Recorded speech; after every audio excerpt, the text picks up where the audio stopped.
Thank you very much, Tom, and thanks to all of you for inviting me and for joining in. Boy, such fortuitous timing, huh? You know, Yeah. we scheduled this 3 weeks ago when we knew there would be a trial. We didn't know the exact timing for the trial.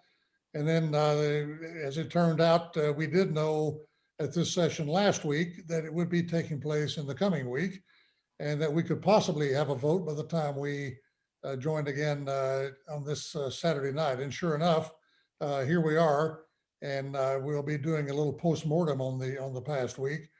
I went to bed last night thinking that for sure there will be a vote today, and tonight will be a post-mortem. We all woke up this morning, and for all of you who follow this carefully today, once the motion was put to a vote and passed to invite witnesses if either or both sides wanted to, then for about 3 hours there, we had no idea whether it would be today or a month from now. But as it turned out, as I'm sure everyone observed, they did work out a compromise that the statement from the Congresswoman, the Republican Congresswoman, a profile encouraged, by the way, which I will touch on later, who did give her statement, including her copious notes from her conversation with Kevin McCarthy, that her statement be entered into the record and to let that suffice, and they would not call further witnesses. So anyway, here we are. This year, I should say the last 12 months have been historic in one way, and one that one of us never wanted, and maybe this way as well. The COVID-19 pandemic, of course, which still is causing so much pain and so much damage, and which we're still not out of the woods yet on. And then, of course, two impeachments in the last 12 months. Impeachment has been rare in American history. As I'm going to cover, we had the first one, Andrew Johnson in 1867, the successor to Abraham Lincoln, and then 120 some odd years before the next one, Richard Nixon. So it's been rare. It's become more common in the last probably 20 years. So let's move right into it.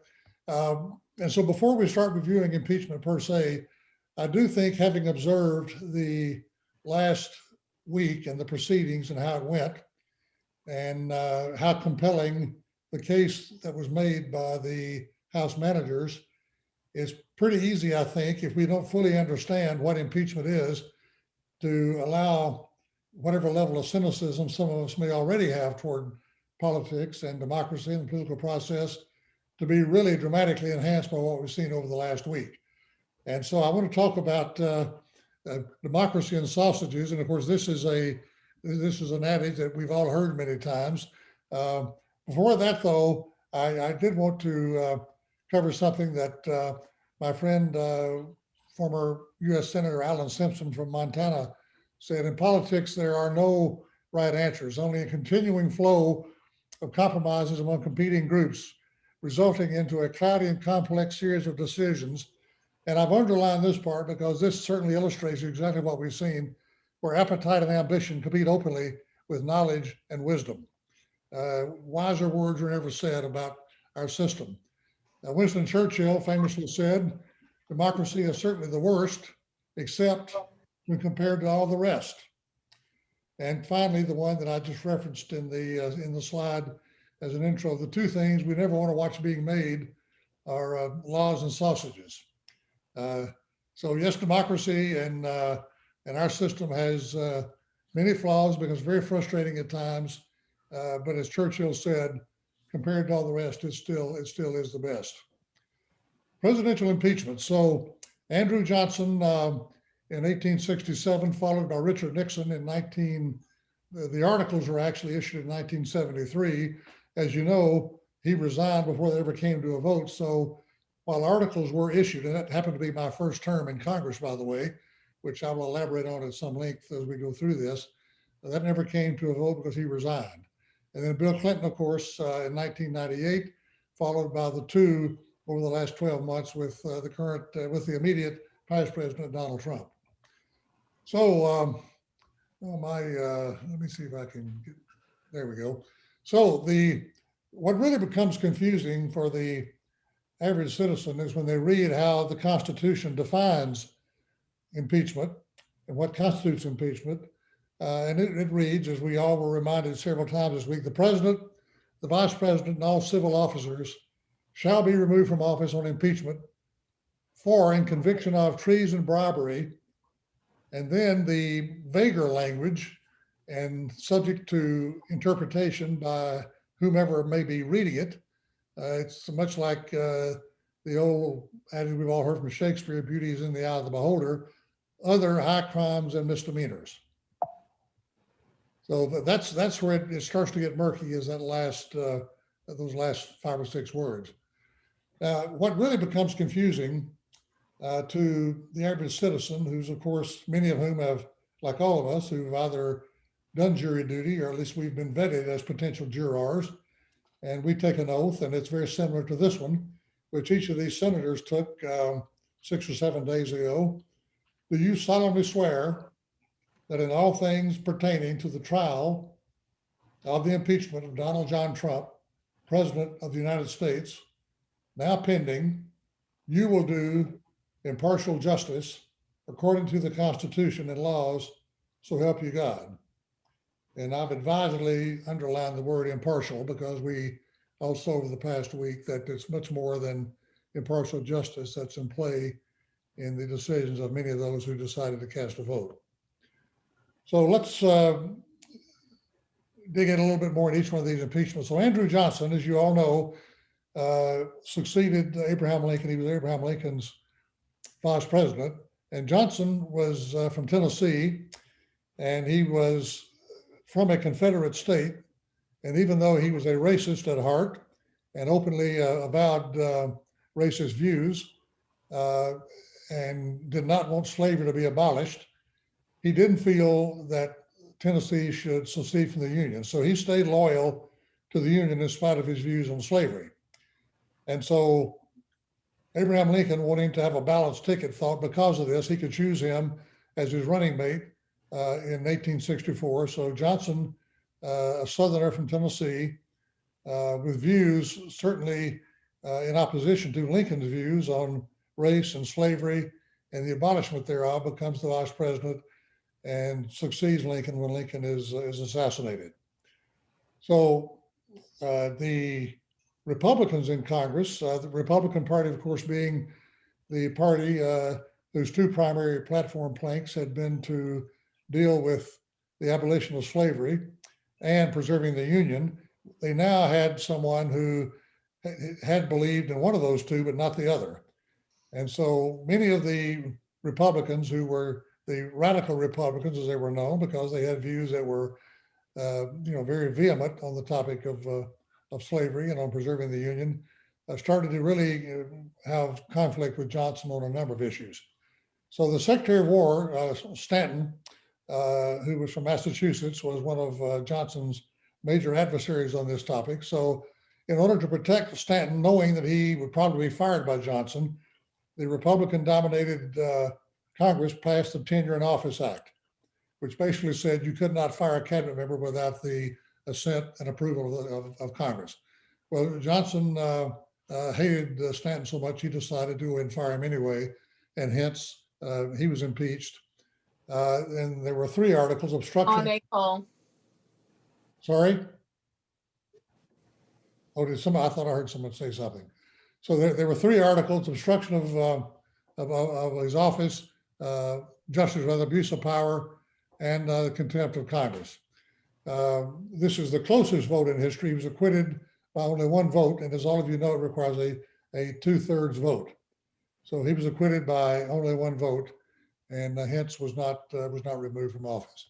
Then we fast forward 120 some odd years to 1972 and the Watergate break-in by the employees of the Committee to Re-elect the President. President Nixon, who was very paranoid about all the demonstrations taking place, and even though he ended up winning by a record landslide, carrying all but the state of Massachusetts, he was very paranoid about what the Democrats might be up to. So, as you all know, employees of the Committee to Re-elect the President did break into the Watergate And interestingly enough, that was the year I ran for Congress, and that broke. The news of the break-in broke in about July of 1972, and just as Donald Trump, over the course of the past 12 months, has described his two impeachments as witch hunts, Richard Nixon described his as a third-rate burglary. Some of you are experienced enough, I won't use the word old enough, but experienced enough to remember all that. So anyway, the shoes started to drop. The White House tapes finally came out, and it was clear that the proverbial smoking gun had been found with him. And I can remember, even though we never had to vote, I can remember the articles, the 3 articles were issued, and we all thought we would have to vote, so we had to listen to the evidence. And there were actually 20 hours of Watergate tapes. So we went into in my case, into the Cannon House office building where my office was, and I put the headphones on, and I had to sit there and listen to these 20 hours of tapes. And you're listening to President Nixon, who clearly had no foreknowledge that this break-in was going to take place, in his office about 10 days later, when Bob Haldeman, the chief of staff, walks in and says, "Mr. President, I need to tell you something." And he says, "What is that, Bob?" And of course, we're there listening to this with the earphones on. What turns out to be a major moment of truth in the life of Richard Nixon, the career of Richard Nixon. He says, "What is that, Bob?" "Well, Mr. President, you know those guys that broke into the Watergate Hotel?" "Yes, Bob." "Well, they were on our payroll."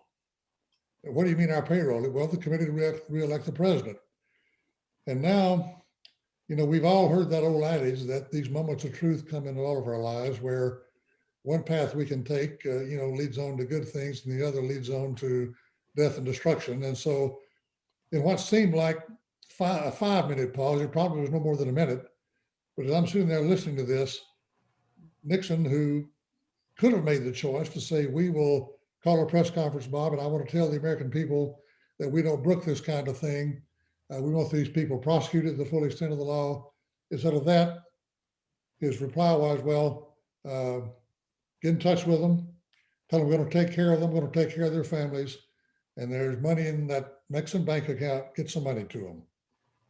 And in that one moment in July, a full year and 4 months where he resigned, the long slippery slope of cover-up started, and that's what led to his ultimate resignation. So again, I'll touch a little bit more on this one than the others because that happened.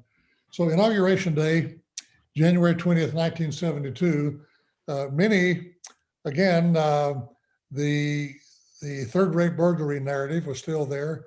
The Republican base had no idea that Richard Nixon had any involvement in this. And on that stage, in addition to one 29-year-old newly elected member of Congress, me along with my other colleagues taking the oath of office at the same time, are a number of figures who later became infamous because of roles that they played during not the initial break-in, but the cover-up itself. So Richard Nixon, of course, Spiro Agnew, who was not implicated in Watergate, but who, as you remember, is the only vice president in American history to ever resign due to corruption during the time that he was governor of Maryland, and during the time he was county executive in Baltimore, had to resign his office, succeeded by Gerald Ford, who's on the stage here with no greater ambition, having been in Congress for 25 years, being the minority leader at the time, only aspiring to someday become the Speaker of the House, if ever the Republicans could gain a majority. Little did he know that in about 11 months, he would be the new vice president of the United States. John Mitchell, the Attorney General at the time, goes to jail for his role in the cover-up. Maurice Stans, Secretary of Commerce, and the finance chairman, same thing, goes to jail. And Bob Haldeman and John Ehrlichman, who both go to jail for the roles they played. So the articles in the Nixon case were obstruction, abuse of power, and the contempt of Congress. And as I said, the outcome there was a resignation prior to the vote. I wanted to show you why I'd served on the White House staff during the first. I don't know whether you can see my cursor or not. Can you see my cursor move around the picture there? Yeah. Okay, so there's the president, of course. Here I am. Here's a 42-year-old Donald Rumsfeld was still, who had dark hair at the time, Leonard Garment, who was the president's legal counsel. So I got out in front on much sooner than I probably should have on impeachment, and thinking that there probably was fire, not just smoke, because I'd worked on the White House staff, and I knew the kind of environment in which many of these staffers had worked, and what they knew it took to be a hero in the boss's eyes. Richard Nixon, as we all know now, given all the history that's been written, had an enemies list, was very paranoid about everything on the outside of the White House walls, thought everybody was out to get him. The Vietnam War was still raging, of course. The Pentagon Papers had been leaked. So he was very paranoid about many, many things. And so so I'm sitting over here behind him here. Here he is. Here's John Mitchell, whom, as I said, later went to jail. Here's Don Rumsfeld. Here is George Romney, by the way, Mitt Romney's father. George Romney, many of you may remember, was governor of Michigan, and a very moderate Republican. John Ehrlichman is right here in the bottom, if you can still see my cursor. Patrick Moynihan later became senator, a Democrat, but serving in the Nixon cabinet. Later became Senator Pat Moynihan. Maurice Stans, who, as I said, later went to jail. And then Spiro Agnew, the vice president. So a number of Watergate figures there in that. So I got out in front sooner than I probably should have, because you cannot believe the beating you take from the base before the smoking gun finally appears. And thankfully, the Watergate tapes finally were released, which did show that there was a smoking gun. And I probably would not have been reelected had that not those not come out. But those didn't come out until August. Well, no, they came out in July of '74, a full year after I had said that if all these things were true, yes, I would vote to impeach. So I took quite a beating from the base. Thankfully, there wasn't Twitter and Facebook and the internet in those days, because at least people had to sit down and write me a letter. And some of them would just say, "Oh, it's too much trouble. I got to get a stamp and take it to the post office and so forth." Anyway, let's segue now to Bill Clinton. So there were two articles of impeachment in the Clinton case, all arising out of the Monica Lewinsky case. Impeached for lying under oath to a federal grand jury, obstruction of justice. The outcome there was acquittal, with 5 Republicans joining that decision. That was 1998, as I remember, maybe 1999. So let's segue now to the last two, because that's really the primary focus of today. So the first impeachment was over, as you remember, Donald Trump using money already appropriated and already signed into law by him in the form of foreign aid to Ukraine as a bargaining chip to try to get him, the prime minister of Ukraine, to give, quote, campaign dirt on whom he thought he would be his opponent, and who did turn out to be his opponent, Joe Biden. Joe Biden was already running pretty well in the polls, and so in spite of the fact that there were a number of Democratic candidates at the time, you can give Donald Trump credit for knowing who the greatest threat would be, and that was Joe Biden. So that's what he was impeached for on that occasion. There were two articles: abuse of power and obstruction of Congress. Well, let me go back, by the way, to the death penalty. This is terminology that Professor Lawrence Tribe, who's a constitutional professor at Harvard, has used.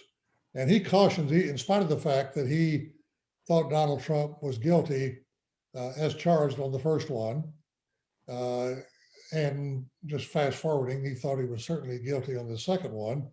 He said, you as members of Congress need to move very cautiously, especially with an election coming up, to be sure that even though you may think he's guilty, removal is seen by the electorate as the death penalty. And this is the first time in history that we've had one that will still have to stand for election.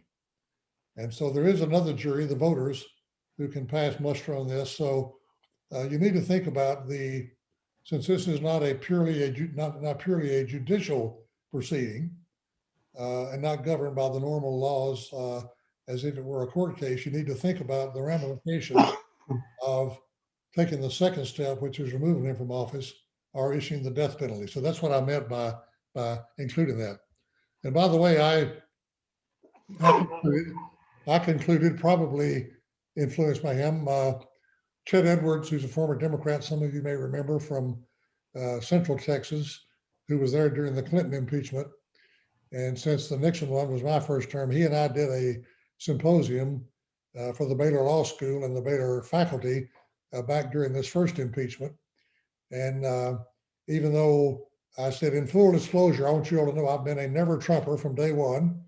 So that's my point of view on this. And I do think the House managers made a compelling case for impeachment. I do not think that this rises to the level, given the potential consequences of this on the electorate at large, and the fact that there's an election coming up, and other voters who will weigh in, meaning other jurors rather, meaning the voters will weigh in that we should remove him from office.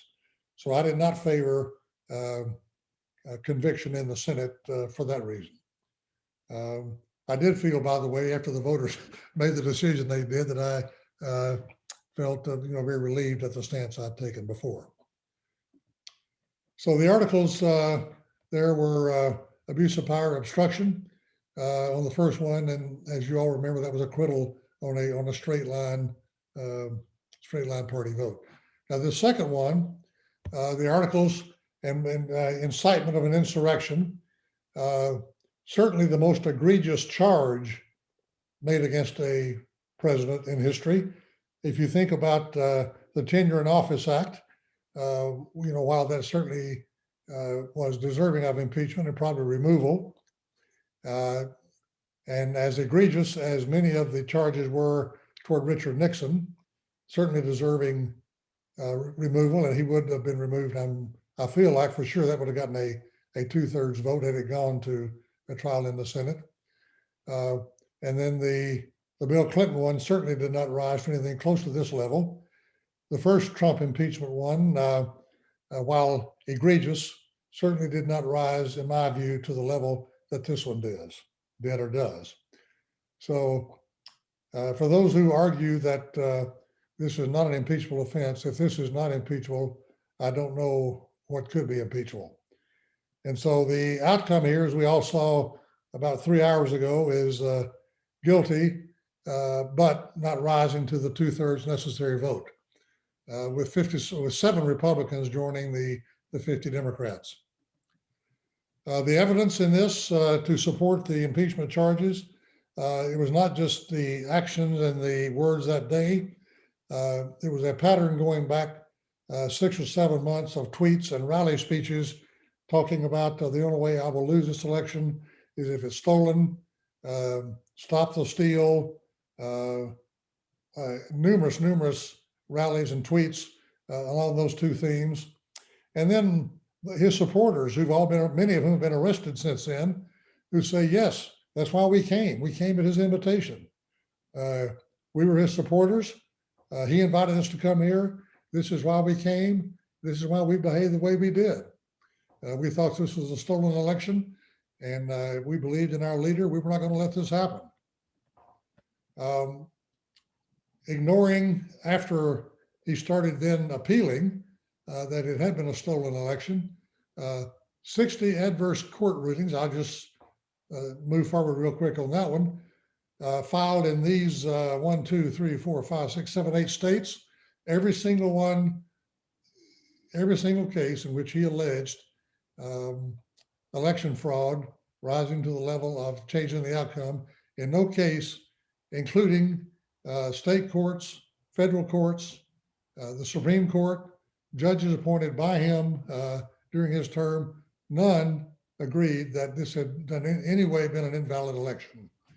So ignoring 60 adverse court filings, pressuring and threatening election officials in Michigan, Arizona, and particularly Georgia, the infamous by now call to the 1 hour long call to the Georgia Secretary of State, attacking senators and members of Congress for for those who did not back him during comments they had made, and those who voted against him for certification of the election, pressuring the Department of Justice, finally resulting in his own Attorney General, Bill Barr, saying that we have looked at this, we've found no evidence of electoral fraud that would rise to a level that would overturn this election.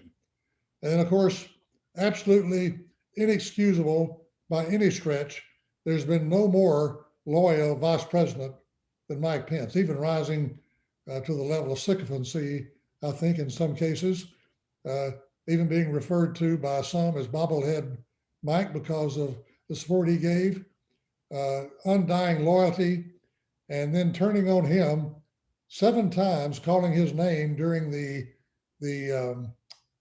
insurrection time, during that riot, and resulting in, of course, as we all saw, an actual hangman's noose being erected out in front of the Capitol, with many of them crying out to hang Mike Pence, hang Mike Pence.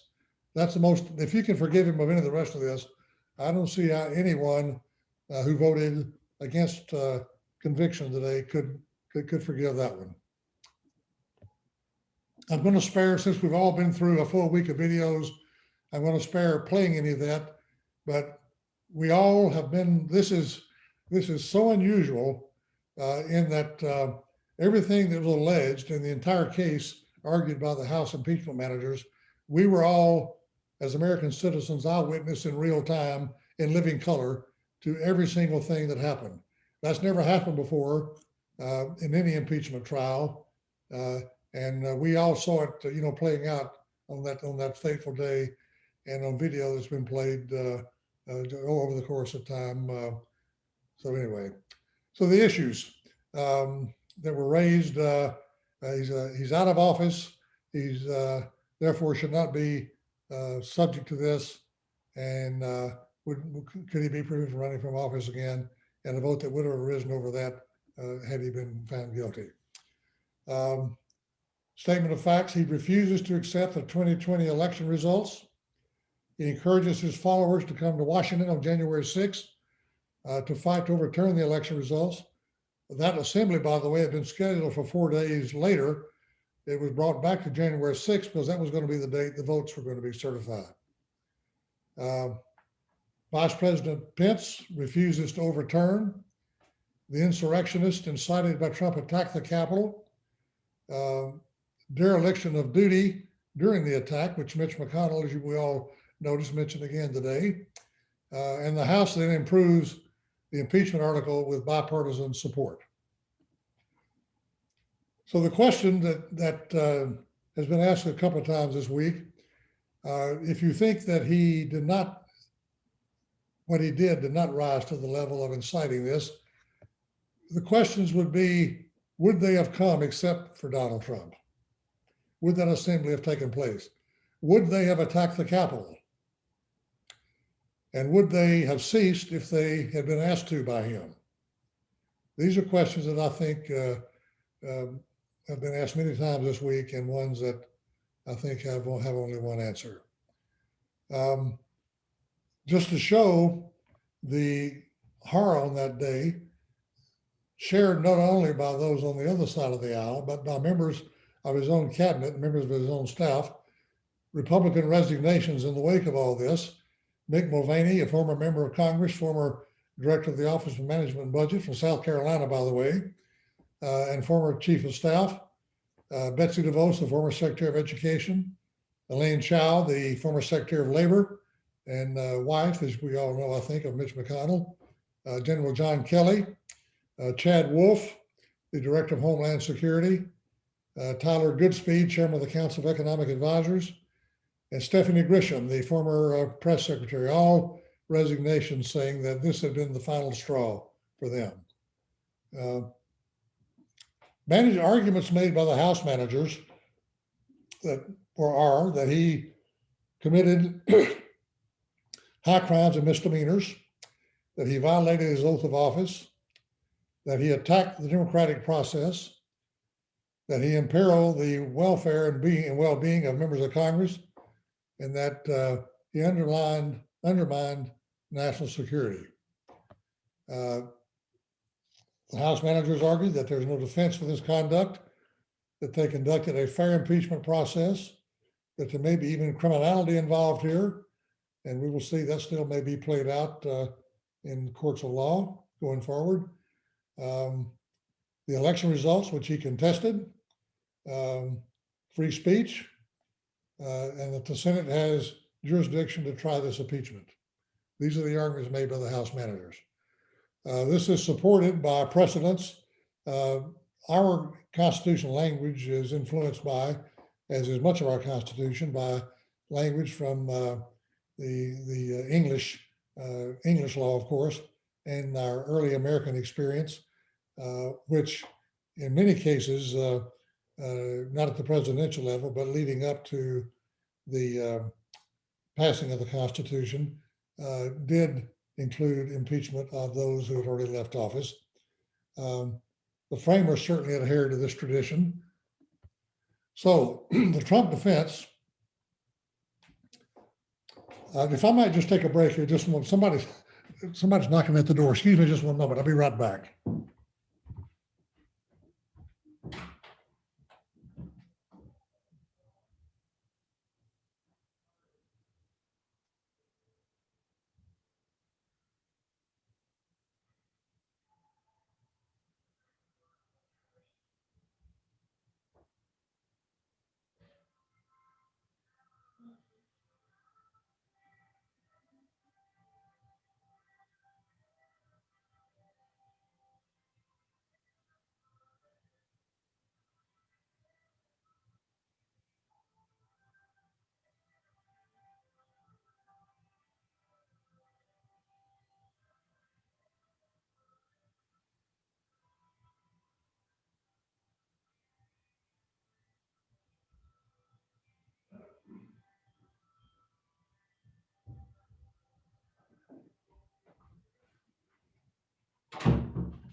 Okay, apologies. They were knocking. Can everybody hear me and see me again? Yes. Okay, sorry, I apologize for that. They were knocking with a certain amount of conviction in the knock, if you know what I mean. Okay, so the Trump defense, as we saw again, as it was stated again today in their summary, is that his speech at the rally is protected under the First Amendment, and that it's therefore unconstitutional to impeach him over that. They, of course, allege that there's much hypocrisy in all this. On the Democratic side, given statements that were made over the summer during the riots that were taking place, the inability to demonstrate incitement, and they cited the Vandenberg case, which I'll show you some photos on later, that he, as charged, cannot be held responsible for the free actions of others, saying that he played no role in what they did following the rally. That plans were already in place prior to the rally, plans made by the rioters, and of course, dismissing this as nothing but political theater on the part of the Democratic Party. Fig leaves and safe harbors. So fig leaves and safe harbors, two different terms meaning basically the same thing. We saw that certainly today in the reasons that were given by many of those who thought it was reprehensible behavior, who condemned it in the strongest terms, including Mitch McConnell, but who chose the fig leaf of it being an unconstitutional act. In Mitch McConnell's case, on the jurisdiction point, bullet point 2, because we can't impeach someone after leaving office. The defense, those who were the lawyers for Donald Trump, I thought did do a good job of giving good, well-argued fig leaves and safe harbors, based on constitutional language to those who were looking for a fig leaf. And just back to the slide that I opened with about those who are where the politics being the place where wisdom and I can't quote it without the slide. You remember the one I'm talking about there? where appetite and ambition compete openly against wisdom and something else. So you can see that all of this was on display today. All those characteristics were. And so for those who chose not to vote for conviction, and there may have been some among them who truly were not persuaded in spite of everything that we saw. But it's hard to see how anyone could have been an eyewitness, as we all were, and heard the arguments put forth, and to know what was going on after it was already underway, particularly the conversation with Kevin McCarthy that we all learned about today, where 2 hours later, the president was asked and he would not send help. So fig leaves and safe harbors are all a part of this, a big part of this. Back again to the question that I posed before, but for Donald Trump, would they have come on January 6th? Would they have attacked the Capitol? Would they have ceased if they had been asked to? Precedents on the constitutional, and I'm starting to wrap up here because I do want to leave a lot of time for questions and discussion. The Constitution is silent on impeaching someone after they leave office. The precedents, however, and certainly the language that the founders and the framers borrowed from the English law certainly is very clear in these two cases, which are the two precedents that have been cited most. William Blount was a U.S. Senator from Tennessee. You can see the date of that, 1799. I think that's only maybe 3 years after we actually became a functioning republic. He was, and U.S. senators, by the way, were appointed at that time, not elected. So they weren't elected until sometime in the early 1900s, as I remember. So he's an appointed U.S. senator from Tennessee. He's a land speculator from a wealthy family. So he was caught conspiring with Great Britain to buy at a cheap price, if he could buy from France and Spain, Florida and Louisiana and some of the other territory that later became the Louisiana Purchase, then we would flip that, to use today's modern terminology, to Great Britain for a much higher price. So he was found and impeached. He fled to Tennessee and never returned. And it was later decided that being a U.S. senator, he was not a civil officer, and therefore the language there was changed to: you evict a member of the House or a member of the Senate, you don't impeach them. And of course, the Belknap case, which is talked a lot about in the last week, Stanton being the Secretary of War under Johnson, not under Grant, Belknap under Grant, who was charged with bribery and who resigned the day before he actually was going to be convicted. So he tried to escape, but they went ahead with the trial, found him innocent because they are acquitted, rather. Difference between being innocent and an acquittal, as we discovered today. He was acquitted because they didn't get a 2/3 vote. So those are two precedents, but both being officers who had left office but were still tried. Constitutional, again, the English and early American experience supported it. The framers adhered to it. The Federalist Society, which I think many of you know, is the conservative group of lawyers who are originalists or textualists, as they like to call themselves. Antonin Scalia, for example, came out of the Federalist Society. The last three Supreme Court appointments by Trump came from the Federalist Society. So they are the ones who for Republican presidents are given the job in recent years of vetting Supreme Court nominees. So, and they follow they don't follow the doctrine that the Constitution is a living document. They follow the doctrine that is an originalist doctrine, an originalist document, or they call themselves textualists. 140 Federalist Society constitutional lawyers all said that it is constitutional to try someone who's already left office. Jonathan Turley, who is a professor at Georgetown, who had argued 3 years ago that it was constitutional to try someone after they left office. This time weighed in on the side of President Trump, saying that it was not constitutional. So did he assemble the rally? Did he light the match? Did he try to put out the fire? Okay, so if you answer no to all of those, okay, then why didn't he tell them to stop? Why wait for 2 hours to tell them? Why was help not sent when it was asked for? Why did he never condemn the actions of the rioters? And if he did incite, is that impeachable?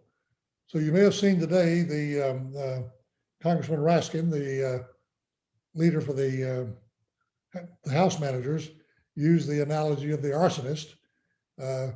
If you set the house on fire, you say, oh, it was an accident. And then 2 hours later, you're sitting there watching it burn, doing nothing.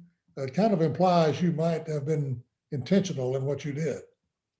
So I think when you ask these questions, it's pretty clear what his intentions were. Congressman Raskin also asked, I thought, a very poignant question.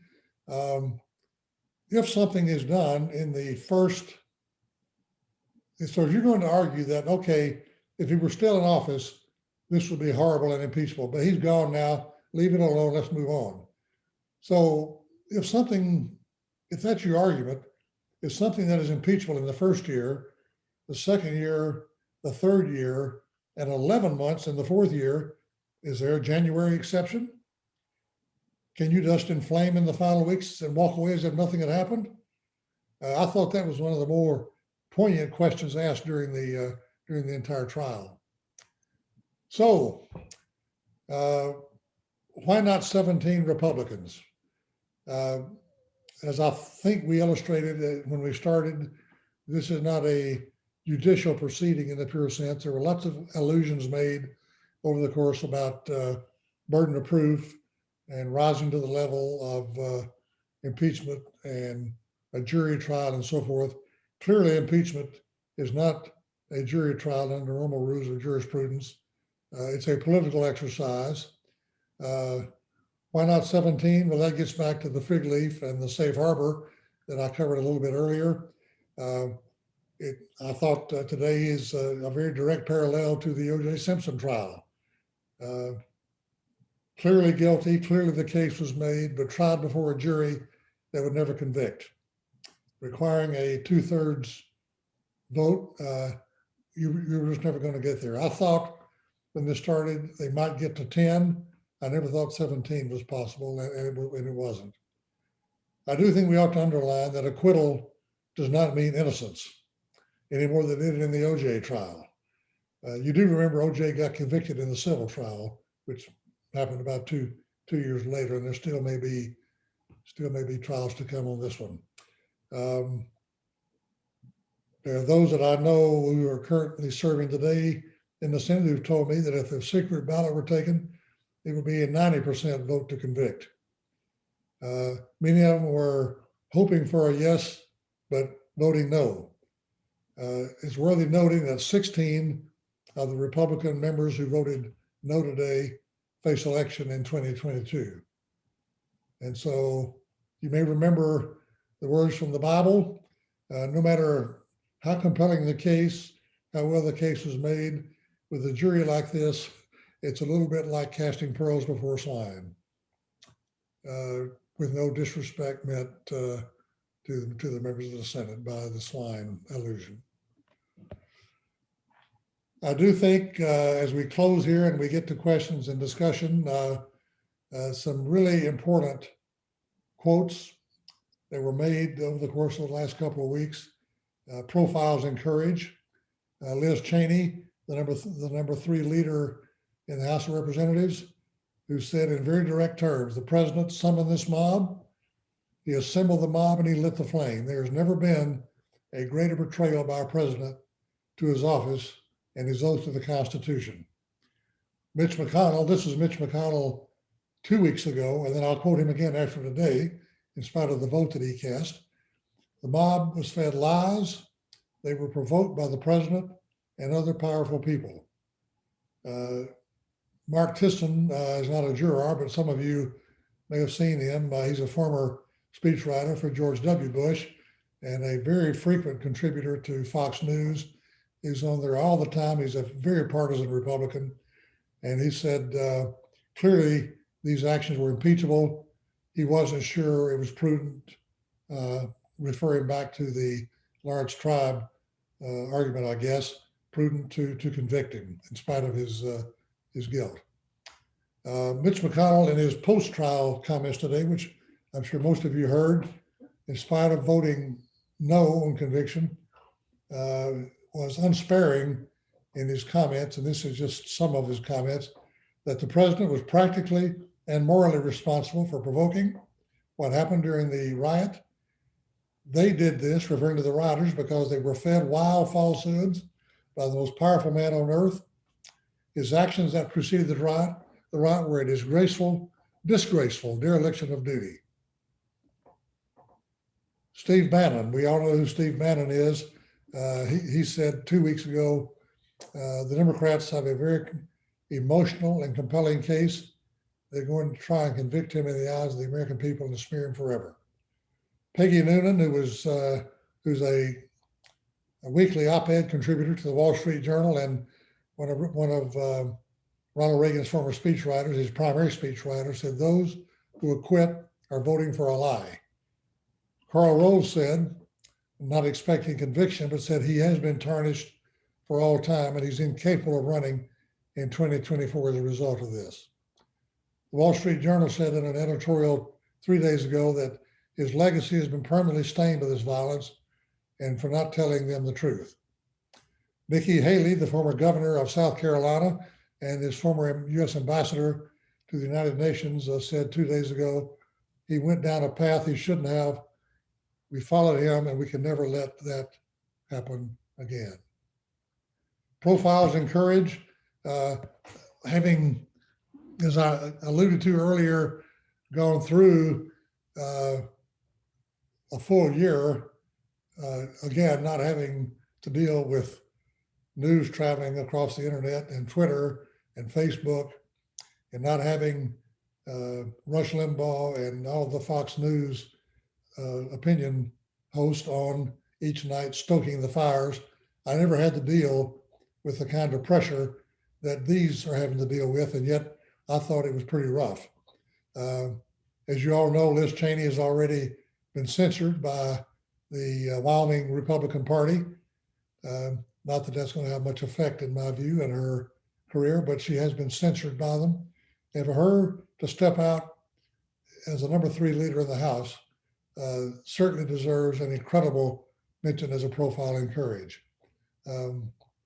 Jamie Herrera Butler, the one that was quoted today widely, the one who gave her copious notes, as she referred to them, on her conversation with Kevin McCarthy about the conversation that Kevin McCarthy had with President Trump 2 hours into the insurrection. Mike Pence, whom I've alluded to earlier, who under enormous pressure, in spite of the unbending loyalty that he's paid over the past 4 years to Donald Trump, who said that I have a constitutional duty. The Constitution does not allow me to do what you're asking me to do. I must stand firm. And then to be turned on and mentioned 7 times during that day, and the gallows being erected on the front of the Capitol with a hangman's noose there, and many of the rioters shouting out, "Hang Mike Pence, Mike Pence," a major profile and courage on his part. The 11 former Republican members of the Congress, many of whom have already been censored by their state parties, many of whom will be primaried, many of whom are just being carpet bombed with negative mail, email, and phone calls. Major profiles and courage go out to them. And the 7 Republican senators who voted today, and the 5 or the 6 who voted earlier in the week. This was a constitutional exercise, joined today by Congressman Burr of North Carolina. So I did not want to close without mentioning these profiles in courage. And there is nothing more difficult than when facing what these men and women faced to take the vote that they took and to face what they're going to be facing for months to come in terms of resistance by their own party. So